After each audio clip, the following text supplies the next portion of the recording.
gagawa ako ng pork sinigang kasi tatlo na lang kami. So yung pork namin, hindi na nauubos.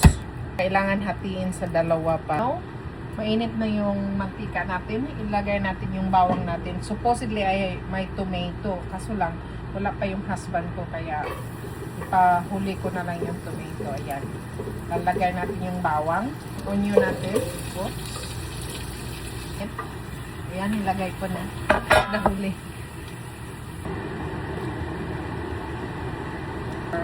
Sinigang mix.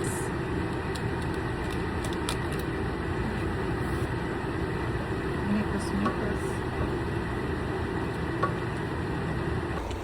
Now, let's add the napa cabbage.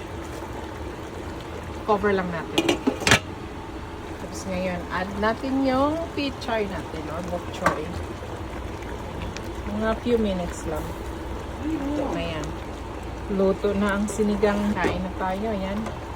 Huwag natin i-overcook yung green para mas maganda pa rin tingnan, di ba? That's it. Ayan.